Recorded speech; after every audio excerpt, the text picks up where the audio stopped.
Assalamualaikum warahmatullahi wabarakatuh. Saya Sahrul Ramadan NIM 2520123 dari kelas PTIK 6D akan menjelaskan tentang jaringan nirkabel. Saya akan menjelaskan dari konsep-konsep dasar jaringan nirkabel. Jaringan nirkabel adalah sekumpulan komputer, klien, host yang saling terhubung satu antara lain dengan menggunakan media transmisi tanpa kabel, seperti gelombang radio, gelombang mikro, dan gelombang infrared. Selanjutnya masuk ke dalam konsep dasar jaringan wireless. Konsep dasar yang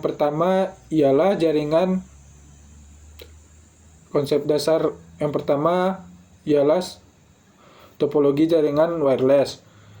Beberapa macam topologi yang umumnya sering diterapkan dalam WLAN atau wireless LAN pada dasarnya ada dua macam, yaitu topologi yang pertama yaitu jaringan wireless ad hoc.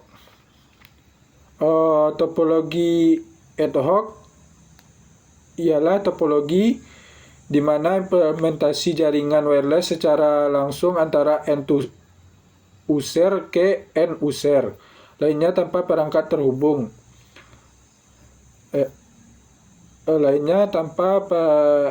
Perangkat penghubung serta penghubung lainnya. Interface yang digunakan adalah wireless card atau USB card atau perangkat jaringan untuk end user lainnya. Topologi yang kedua yaitu topologi infrastruktur.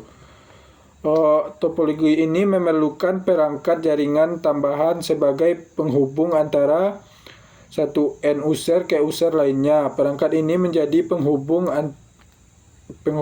adalah access point, dan topologi infrastruktur dalam setting sedemikian rupa dengan berbagai mode wireless dan berbagai jangkauan area tergantung kondisi yang diharapkan.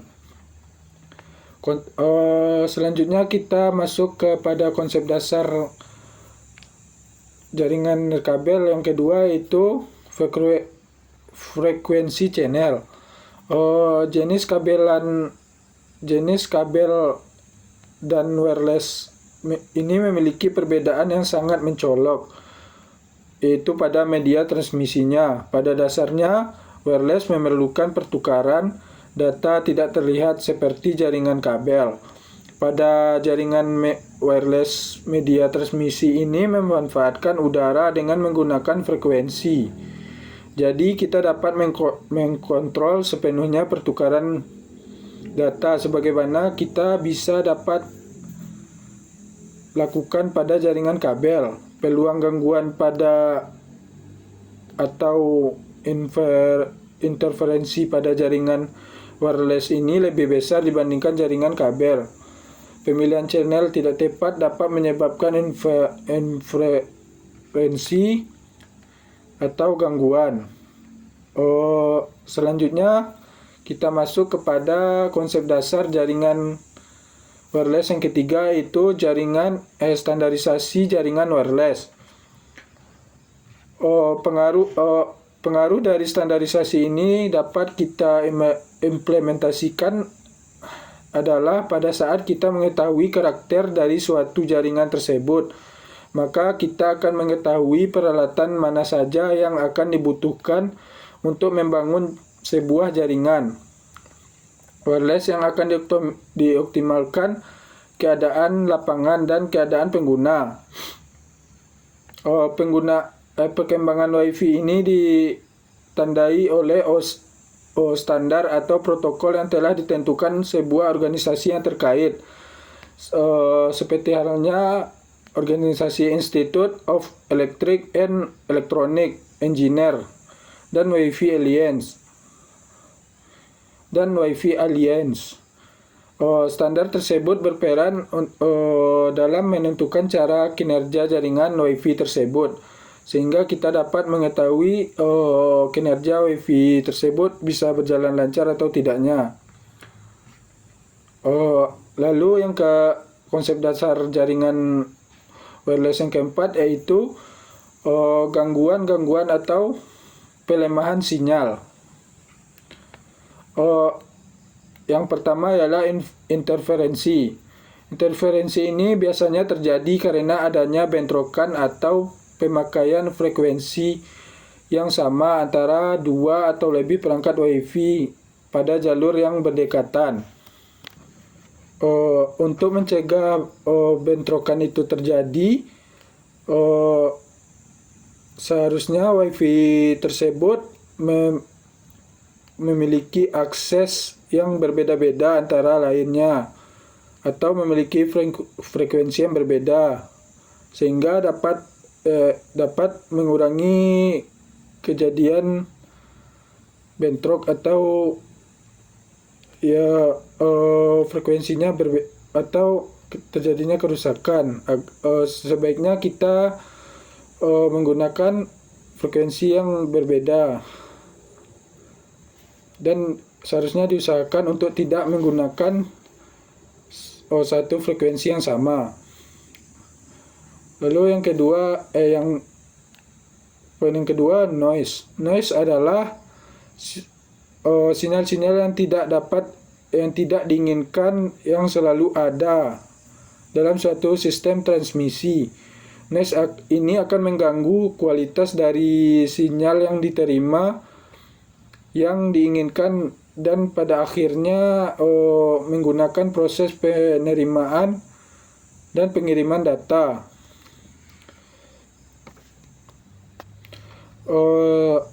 Selanjutnya yaitu visual loss, kondisi di mana pengirim atau bisa kita sebut juga dengan TX dengan penerima yang bisa kita sebut juga dengan RX tidak dapat melihat karena adanya penghalang akibat pengiriman paket datanya terganggu. Apabila paket datanya terganggu, akan ada penghalang yang tidak dapat mengakibatkan kita tidak dapat untuk melihat apa paket yang dikirim. Selanjutnya kita masuk ke konsep dasar jaringan nirkabel yang kelima, yaitu peralatan atau aksesoris jaringan wireless. Poin yang pertama yaitu antena grid. Antena grid ini berfungsi untuk memperkuat dan mengarahkan sinyal wireless untuk melakukan koneksi point to point ke point dari point to point atau point to multi point. Selanjutnya yang poin kedua yaitu hub atau switch. Hub atau switch di sini digunakan untuk menghubungkan suatu jaringan lokal dengan jaringan wireless nirkabel. Lalu poin yang ketiga yaitu kabel pigtail. Kabel ini berfungsi untuk menghubungkan antara antena grid dengan access point. Lalu poin yang keempat yaitu kabel UTP. Kabel UTP ini bisa juga disebut dengan Unseld Twisted Pair yang digunakan untuk menghubungkan suatu radio Seneo dengan komputer. Yang selanjutnya poin kelima yaitu access point. Access point ini berfungsi atau berguna untuk memancarkan koneksi data internet melalui gelombang radio. Selanjutnya yang poin keenam yaitu NIC atau Network Interface Card. Untuk sebagai NIC ini berfungsi untuk sebagai jembatan dari komputer ke sebuah jaringan. Selanjutnya yang poin ketujuh yaitu PC atau personal komputer. Personal komputer ini berfungsi untuk sebagai server atau klien dalam sebuah jaringan. Baiklah, kita selanjutnya masuk kepada konsep dasar jaringan nirkabel yang keenam yaitu pemilihan mode access point. Access point ini bisa juga disebut sebagai sebuah alat yang paling sering digunakan dalam implementasi jaringan wireless, terutama sebagai stasiun dalam jaringan. Konsep dasar jaringan nirkabel yang ketujuh yaitu sistem keamanan untuk jaringan wireless. Jaringan wireless ini memiliki lebih banyak kelemahan dibandingkan jaringan kabel. Jaringan wireless ini secara umum dapat dibagi dua jenis, yakni kelemahan pada konfigurasi dan kelemahan pada jenis enkripsi yang digunakan. Contoh keamanan yang pertama itu web atau wired equivalent privacy. Web bisa juga disebut sebagai metode pengamanan jaringan nirkabel, merupakan standar keamanan dan enkripsi pertama yang digunakan pada wireless enkripsi. Web menggunakan kunci yang dimasukkan oleh administrator atau klien maupun akses point. Yang kedua, poin yang kedua itu WPA atau Wi-Fi Protect Access. WPA ini bisa juga disebut suatu sistem yang diterapkan menggunakan pengamanan jaringan nirkabel. Metode pengamanan WPA ini diciptakan untuk melengkapi dari sistem sebelumnya, yaitu sistem web. Pada pengamanan jaringan nirkabel dengan metode WPA ini dapat ditandai dengan 3 pilihan yang harus diisi administrator agar dapat beroperasi dalam mode WPA ini. Yaitu mode yang pertama, server. Kemampuan server yang dituju oleh access point yang akan memberikan autentikasi kepada klien. Mode yang kedua, port. Nomor port yang digunakan adalah 1812. Mode yang ketiga yaitu shared secret. Shared secret ini bisa juga disebut sebagai kunci yang dibagikan ke komputer dan juga klien secara transparan. Contoh keamanan yang ketiga yaitu WPA atau PSK. Yang bisa juga disebut dengan Wi-Fi Protect Access Pre-Secret Key adalah jenis pengamanan nirkabel yang menggunakan metode tidak autentikasi server yang digunakan dengan sedemikian rupa dan dapat dijalankan dengan mode WPA tanpa menggunakan bantuan komputer ini. Dapat dijalankan menggunakan tanpa bantuan komputer lainnya sebagai server. Cara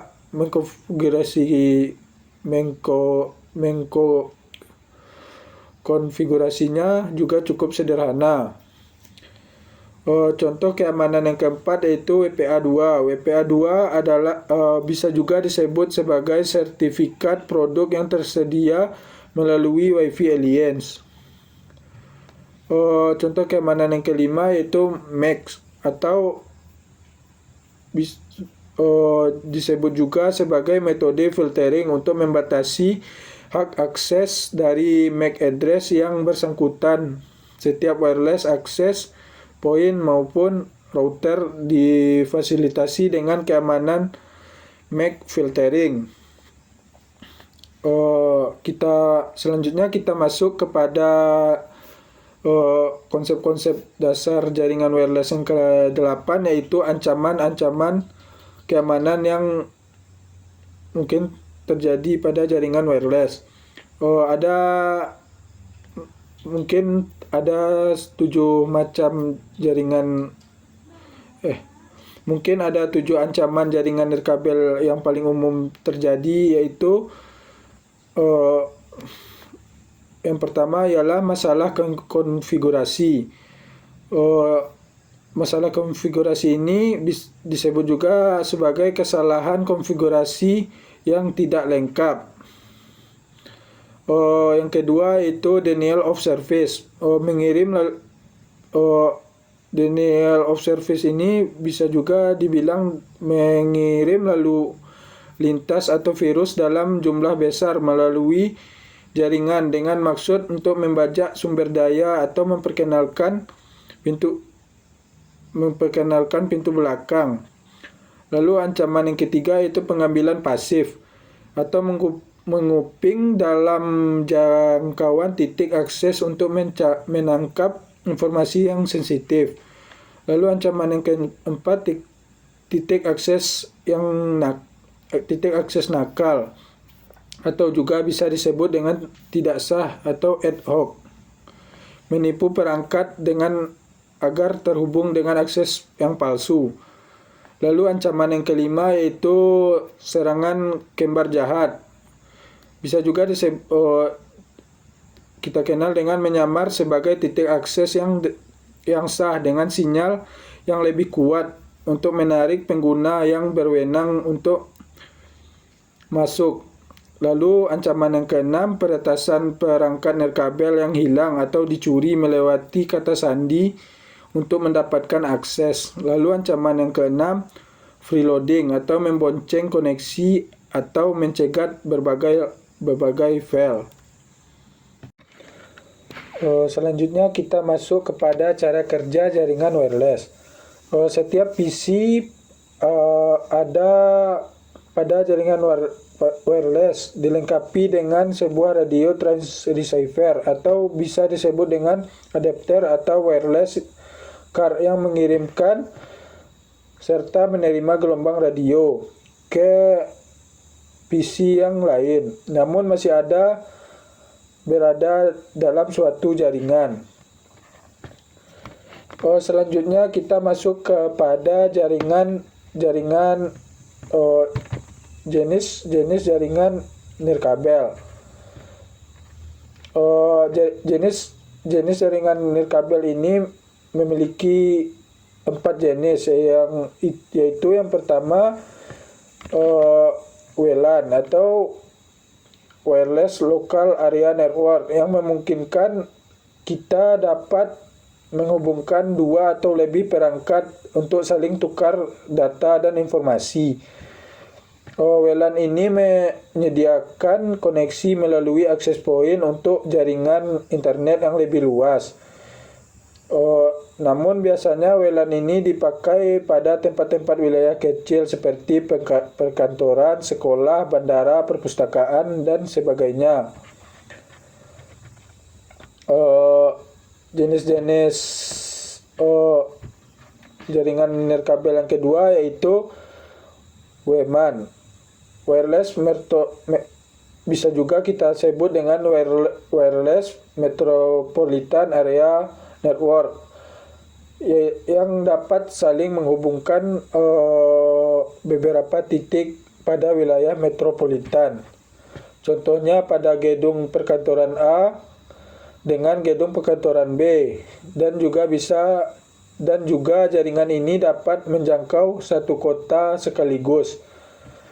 Selanjutnya masuk ke jenis yang ketiga yaitu W1, yang bisa juga kita sebut dengan Wireless Wide Area Network, yang digunakan oleh pengguna yang terkoneksi ke jaringan pribadi atau publik dari jarak arah atau jarak jauh.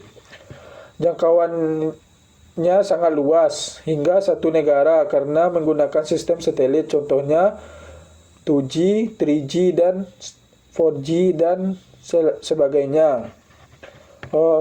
Selanjutnya kita masuk ke jenis yang keempat yaitu WPAN, yang bisa juga kita sebut sebagai Wireless Personal Area Network.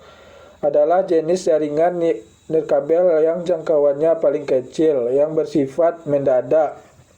Adapun jaraknya yaitu seperti penggunaan Bluetooth yang tersemat pada smartphone laptop, tablet, dan lainnya. Selanjutnya saya akan menjelaskan tentang fungsi jaringan nirkabel. Jaringan nirkabel ini berfungsi untuk sebagai jembatan penghubung antara perangkat agar bisa bertukar data dan terkoneksi internet, dan agar supaya terhubung satu sama lain. Selanjutnya saya akan menjelaskan tentang manfaat dari jaringan nirkabel tersebut, yaitu manfaat yang dapat dirasakan yaitu praktis. Pengguna dapat menggunakan jaringan dari berbagai tempat selama tempat tersebut dapat dijangkau jaringan nirkabel. Lalu manfaat yang kedua yaitu konfigurasinya lebih mudah. Pengguna tidak perlu menyusun kabel yang kompleks agar dapat membangun sebuah koneksi jaringan. Dengan adanya jaringan nirkabel tersebut, konfigurasi dapat dilakukan lebih mudah dan lebih praktis. Selanjutnya kita masuk kepada manfaat yang selanjutnya, yaitu perluasan wilayah yang lebih mudah. Maksudnya di sini ialah pengguna dapat memperluas jaringannya dan serta dapat menambahkan hanya dengan peralatan yang sudah ada. Baiklah, selanjutnya saya akan menjelaskan kelebihan dari jaringan nirkabel. Seperti yang teman-teman sudah ketahui bahwa jaringan nirkabel memberi banyak kelebihan kepada penggunanya. Berikut adalah kelebihan yang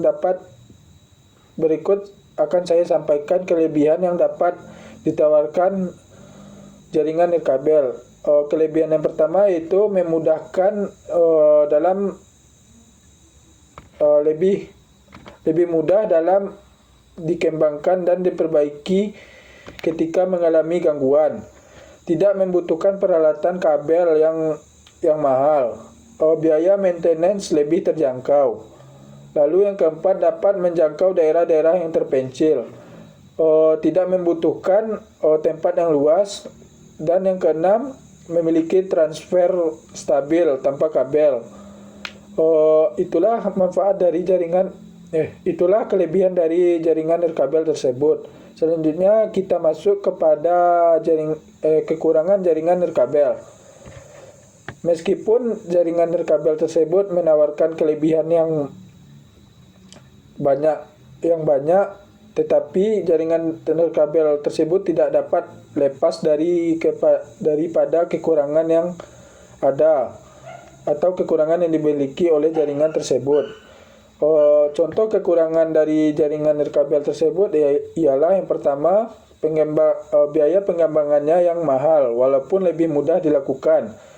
Cuaca sangat berpengaruh dalam jaringan nirkabel sehingga tak jarang ditemui ketika hujan atau petir jaringan akan mengalami gangguan. Lalu yang ketiga, keamanan yang tidak sekuat jaringan kabel.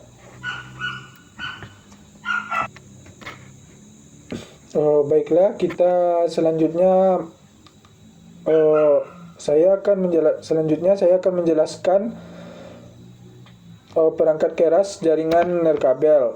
Untuk membangun sebuah jaringan atau koneksi nirkabel, setiap komputer hendak terhubung haruslah memiliki adapter jaringan nirkabel dalam jaringan nirkabel tersebut. Komputer yang saling terhubung dengan cara mengirimkan gelombang radio menggunakan transceiver. Yang pertama, transceiver nirkabel. Transceiver merupakan kependekan dari transmitter dan receiver. Perangkat transceiver memang terdiri atas dua alat atau pengiriman alat. Yang pertama alat pengiriman transmitter dan yang kedua alat penerimaan receiver. Lalu yang kedua, NIC nirkabel. NIC merupakan singkatan dari Network Interface Card. Untuk membuat jaringan nirkabel, NIC yang dibutuhkan tentu saja nits nirkabel. Nits nirkabel merupakan perangkat keras yang menjadi antarmuka komputer dengan komputer lain, antarmuka komputer dengan jaringan komputer. Lalu yang ketiga yaitu router. Router bisa juga kita sebut dengan perangkat keras jaringan komputer yang dapat digunakan untuk menghubungkan beberapa jenis jaringan yang sama atau berbeda. Router adalah sebuah alat untuk mengirimkan paket data melalui jaringan atau internet untuk dapat menuju tujuan. Proses tersebut dinamakan routing. Selanjutnya yang keempat yaitu repeater. Repeater di sini ialah piranti yang memiliki fungsi menerima sinyal kemudian mentransmisikan ulang sinyal tersebut untuk mencapai daya jangkau yang semakin luas. Lalu yang kelima bridge, yaitu definisi bridge yaitu adalah piranti yang dapat menghubungkan dua jaringan baik yang menggunakan protokol lapisan data link yang sama ataupun protokol yang berbeda. Lapisan data link ini merupakan lapisan kedua antara model referensi OSI. Selanjutnya yang keenam yaitu antena. Antena merupakan komponen man nirkabel. Antena pada man nirkabel berbeda dengan jenis antena pada umumnya. Antena nirkabel menggunakan jenis antena direksional atau terarah. Selanjutnya saya akan menjelaskan tentang implementasi jaringan nirkabel di berbagai bidang. Jenis yang pertama yaitu Wi-Fi. Contoh implementasi jaringan wireless yang pertama adalah Wi-Fi yang dilansir dari Cisco. Wi-Fi adalah teknologi nirkabel yang memungkinkan perangkat seperti komputer, laptop, atau ponsel pintar, kamera, dan lainnya untuk berinteraksi dengan internet tanpa memerlukan kabel. Yang kedua, tethering. Fitur koneksi internet antara perangkat mobile dengan perangkat lainnya disebut dengan tethering. Tethering adalah contoh implementasi jaringan wireless. Tethering yang memungkinkan suatu perangkat dapat membagi koneksi internetnya dengan perangkat lainnya tanpa harus tersambung dengan kabel. Dan yang ketiga yaitu radar. Contoh implementasi jaringan wireless yang selanjutnya ini adalah radar. Radar tidak menggunakan kabel karena menggunakan radiasi gelombang elektronik yang tidak memerlukan kabel. Lalu yang keempat yaitu Bluetooth. Bluetooth adalah suatu komunikasi wireless di mana perangkat komputer ataupun ponsel menggunakan gelombang radio tanpa kabel untuk bertukar data dalam rentang jarak yang tertentu. Selanjutnya yaitu GPS atau yang bisa disebut dengan Global Positioning System. Yang dimaksud di sini adalah salah satu contoh implementasi jaringan wireless yang tertua menggunakan satelit dalam jam yang sangat akurat untuk menentukan suatu lokasi di bumi. Lalu yang keenam yaitu jaringan seluler. Contoh implementasi jaringan wireless ialah jaringan seluler yang tidak menggunakan kabel serta mentransmisikan data lewat sinyal yang melalui udara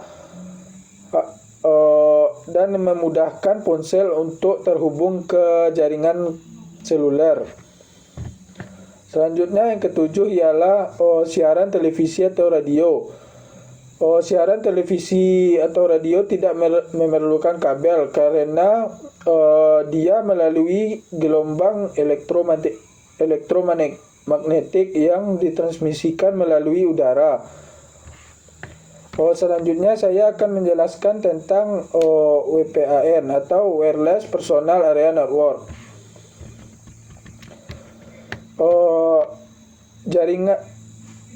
Jaringan area personal wireless atau WPAN adalah jenis jaringan pribadi yang menggunakan teknologi komunikasi nirkabel untuk berkomunikasi dan mentransfer data antara perangkat yang terhubung. Ini menggunakan seseorang untuk menghubungkan semua atau sebagian besar dari perangkatnya bersama dan mengakses internet atau jaringan lokal menggunakan salah satu teknik komunikasi yang asli yang didukung. WPAN ini menyediakan komunikasi yang konsisten antara kedua perangkat dan mencegah data dibagikan dengan perangkat luar jaringan. Selanjutnya kita masuk kepada jenis-jenis WPAN. Ada beberapa jenis WPAN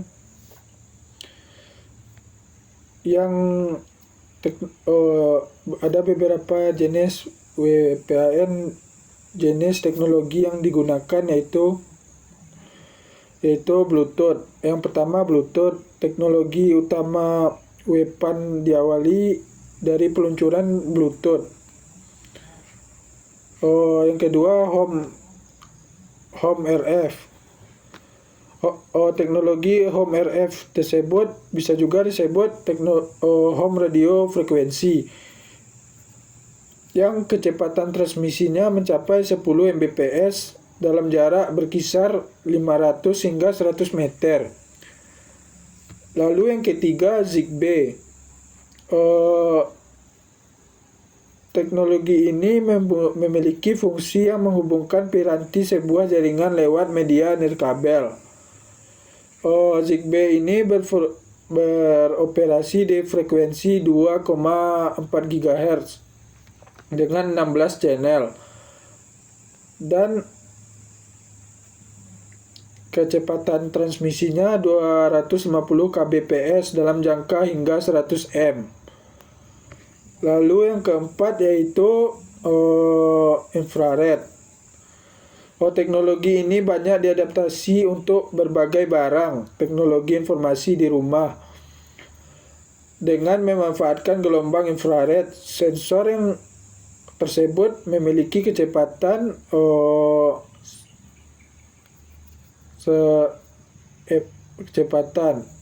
MB per detik. Biasanya ditanamkan dalam remote TV. WPAN ini memiliki kelebihan antara lain. Yang kelebihan pertama yaitu konsumsi daya rendah. Lalu kelebihan yang kedua, mobilitas atau pergerakannya tinggi. Kemudian WPAN ini memungkinkan pengguna untuk mengakses informasi dimanapun berada selama masih dalam jangkauan wilayah WPAN. Lalu kemudahan kecepatan instalasi. Instalasi WPAN ini mudah karena bisa dilakukan tanpa harus memiliki kabel. Lalu yang keempat fleksibel. Teknologi WPAN ini memungkinkan untuk membangun jaringan di mana kabel tidak dapat digunakan atau tidak dapat memungkinkan untuk digunakan lagi. Lalu yang kelima yaitu biayanya yang murah. Meskipun instalasi awalnya WPAN lebih mahal dari PAN konvensional, tapi biaya pemeliharaannya lebih murah. Lalu yang keenam scalable. WPAN dapat menggunakan berbagai topologi jaringan sesuai kebutuhan. Tidak lepas dari kelebihan dan kekurangan, WPAN juga memiliki kekurangan. Kekurangan dari WPAN adalah sebagai berikut. Kekurangan yang pertama ialah jangkauan yang pendek, hanya sekitar 100 meter atau 100 meter lebih. Lalu kekurangan yang kedua, data rate rendah. IEE adalah organisasi yang mengatur tentang topologi WPAN. Sekian penjelasan saya tentang jaringan nirkabel. Saya ucapkan terima kasih.